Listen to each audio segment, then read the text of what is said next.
She said, "Your brother makes 6 figures. Why can't you be more like him?" At family dinner. I smiled and said, "Good question." Then I called my brother. He drove 3 hours to tell her exactly why he'd never date someone like her.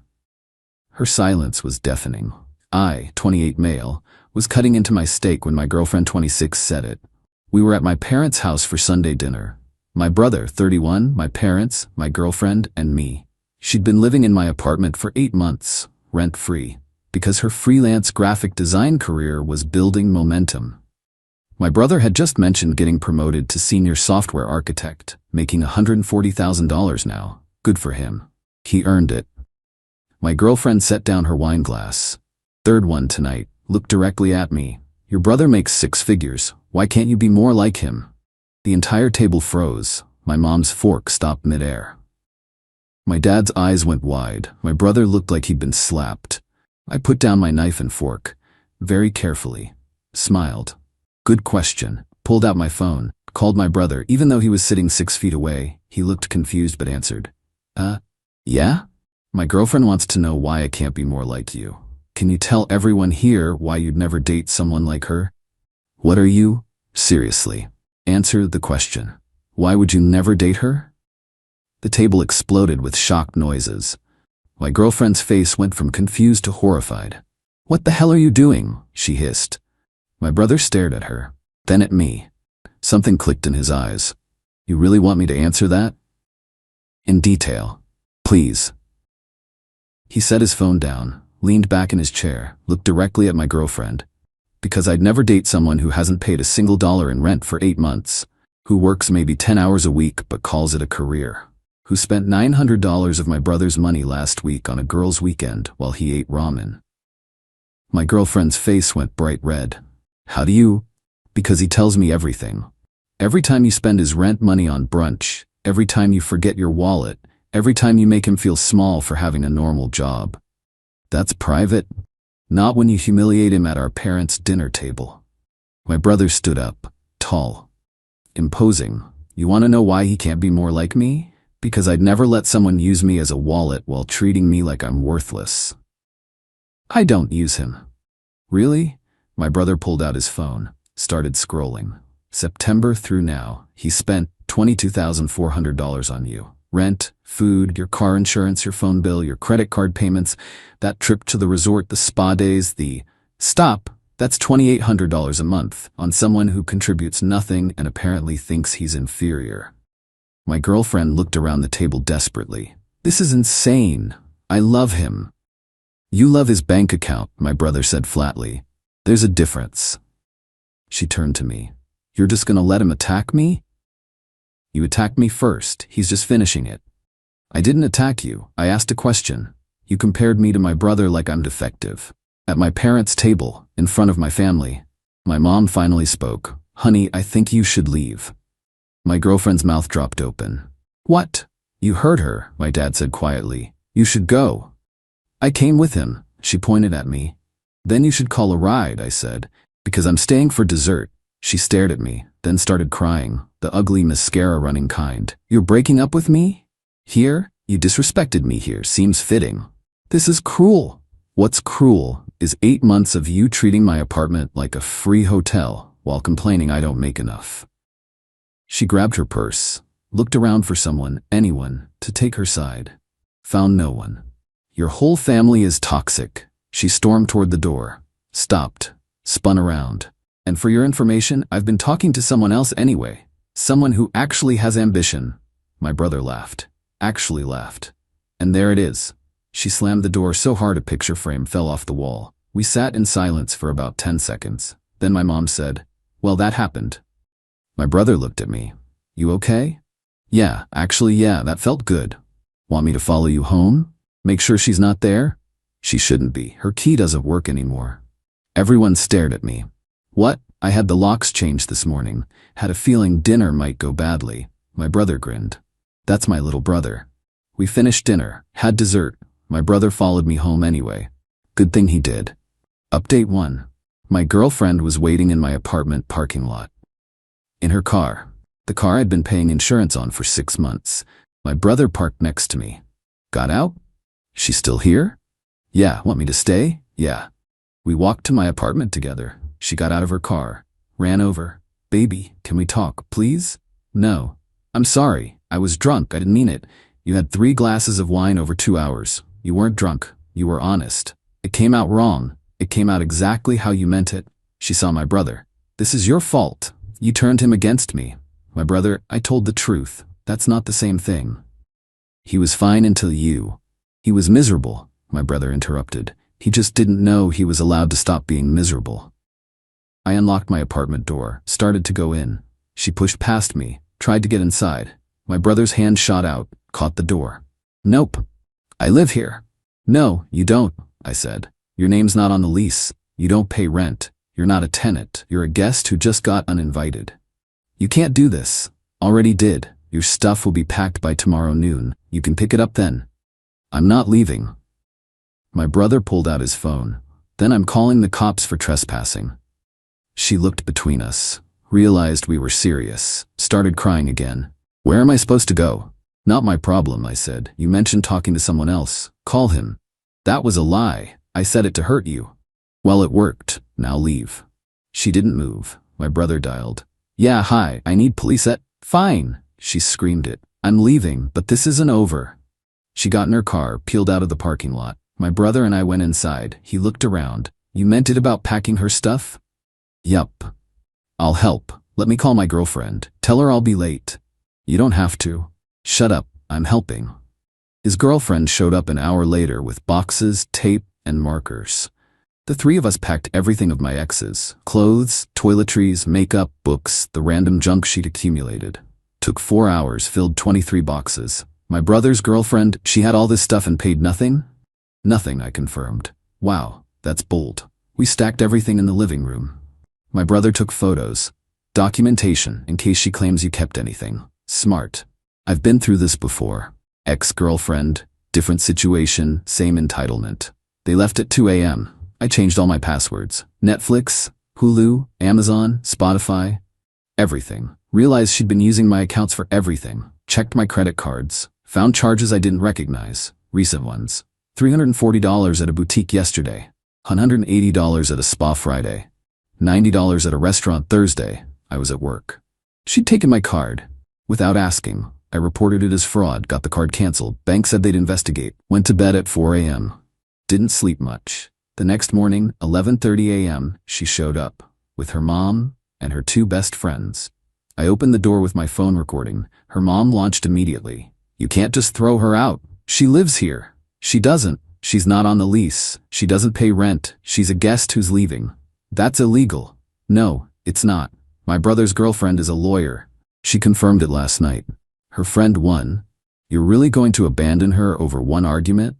Not one argument. 8 months of her using me while secretly resenting me. The argument just made it impossible to ignore. My ex, I don't resent you, I love you. I pulled up my bank statement on my iPad, showed them the totals. $22,400 in 8 months. Her mom went pale. My ex, those were our expenses. Couple share expenses. Couple share, I paid everything, you paid nothing. That's not sharing.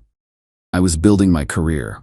You work 10 hours a week for 3 clients. That's not a career. That's a hobby I was funding. Her friend too? This is cruel. She has nowhere to go. She mentioned talking to someone else last night. Call him. My ex, that was a lie. Then you lied to hurt me. Either way, we're done. Her mom tried another angle. What about all the time she invested in this relationship?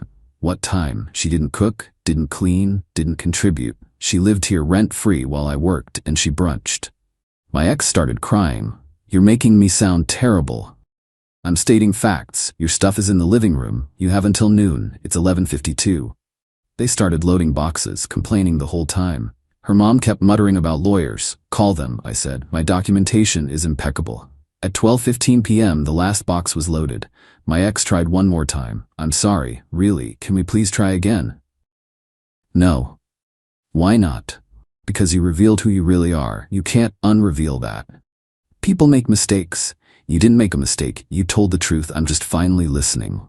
They left. I closed the door, locked it, stood in my empty, quiet apartment, called my brother. She's gone. How'd it go? Her mom threatened lawyers. Let her. She's got nothing. Thanks for last night for everything. That's what family does. But I was wrong. It wasn't over. Update 2. The week after she moved out was chaos. Monday, 38 calls from her number. I blocked it. She called from her mom's phone. Blocked that. She called from her friends' phones. Blocked them all. Tuesday, she showed up at my work. I work in finance, mid-level analyst role. $68K a year. Not my brother's salary, but solid. She cornered me in the lobby during lunch. We need to talk. No, we don't. I'm not leaving until you hear me out. I called building security. They escorted her out.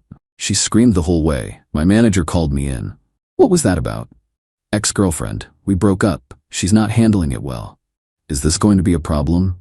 No, I'll handle it. See that you do. Great. Now my job was involved.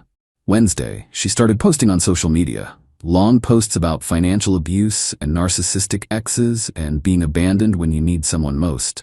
Didn't name me. But everyone knew. Comments poured in supporting her. People I'd never met calling me trash. My brother saw it. You want me to respond?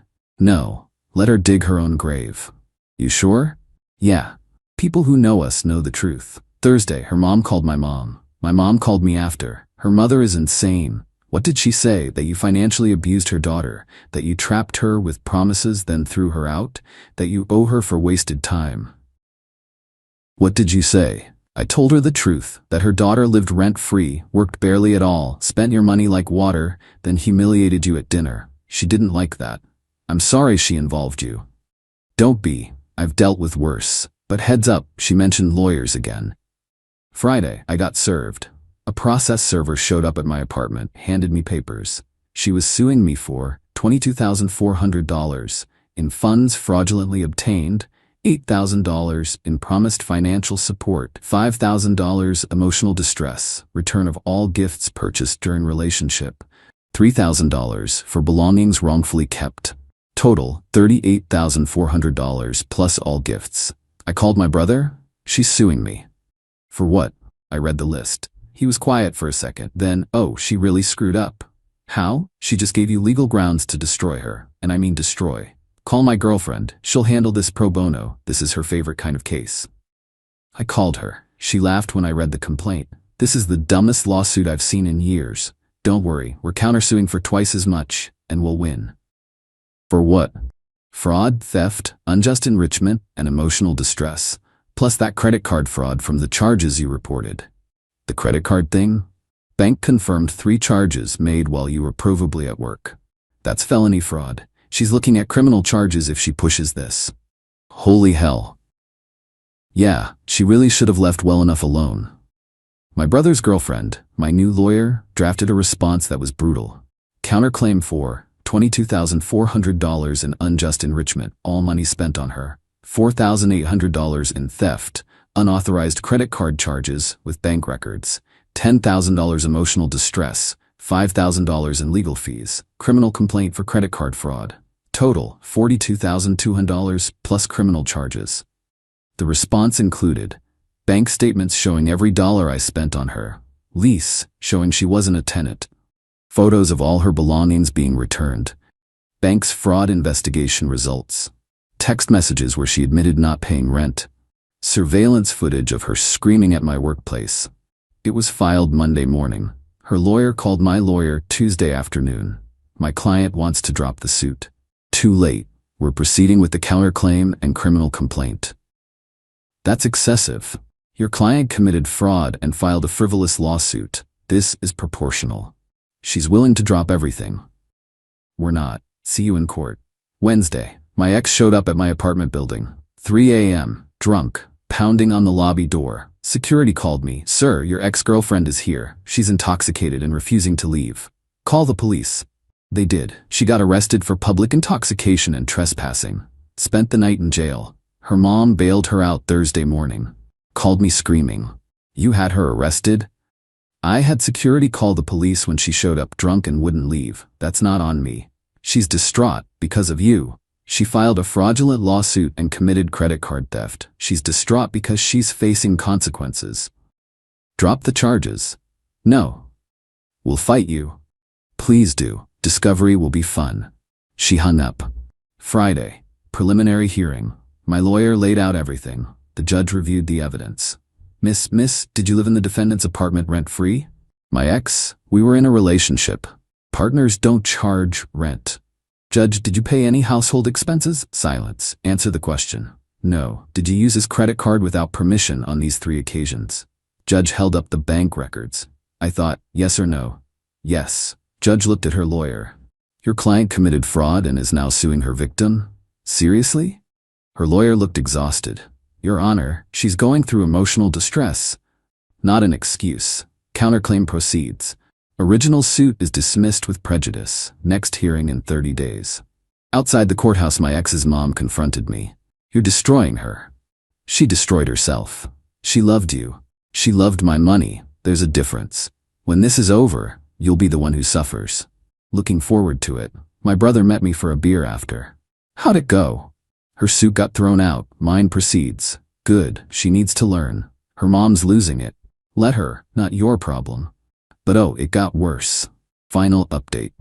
The final hearing was 6 weeks after the preliminary. My ex showed up with a new lawyer, expensive one her parents must have paid for, didn't matter. My lawyer presented 87 pages of bank statements, time-stamped photos of all her belongings being returned, security footage from my workplace, security footage from my apartment building, credit card fraud investigation results, text messages going back months, social media posts she'd made attacking me. The new lawyer tried to argue she was entitled to compensation for services rendered as a girlfriend. Services? Like what? Lawyer. Emotional support? Companionship? Building a home together? Judge. That's called a relationship, not employment. Try again. Lawyer. She invested time and energy. So did he. Plus $22,400. Does she have receipts for anything she spent on him? Silence. That's what I thought. Then came the credit card fraud evidence. Bank investigator testified. 3 charges made while I was probably at work. Security badge records confirmed I was in my office building. My ex tried to say I'd given her permission.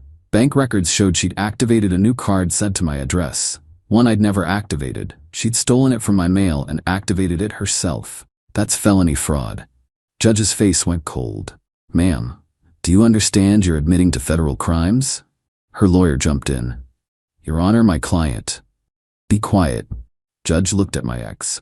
You stole a credit card from his mail, activated it without authorization, and used it for personal purchases. That's mail fraud and credit card fraud. Those are felonies. My ex started crying. I didn't think clearly. Does the plaintiff wish to press criminal charges? My lawyer looked at me. I nodded. Yes, Your Honor. Judge, so noted. I'm referring this case to the district attorney. As for the civil matter, the defendant, he pointed at my ex, is ordered to pay the plaintiff $22,400 in restitution, $4,800 in theft, $5,000 in emotional distress, and $8,200 in legal fees. Total judgment, $40,400. If defendant fails to pay, plaintiff may seek wage garnishment or asset seizure. Court is adjourned. My ex collapsed in her chair. Her mom started screaming. Security removed her from the courtroom. Outside, my brother was waiting. He'd taken time off work to be there. How'd it go? $40,400 judgment, plus criminal charges. Yeah. You okay? Honestly, I feel nothing, just relief it's over. It's not over yet, she'll appeal. Let her. The evidence is airtight. She did try to appeal. It got rejected. The judgment stood. The criminal charges took longer. District attorney offered a plea deal. Plead guilty to 1 count of credit card fraud, pay full restitution, 2 years probation, no jail time if she complied with everything. She took it. Had no choice. The $40,400 came in monthly payments of $350 for 30 months. First payment hit my account last week. But the best part? The consequences compounded. Her freelance graphic design career imploded. Clients saw the public records. The fraud conviction dropped her.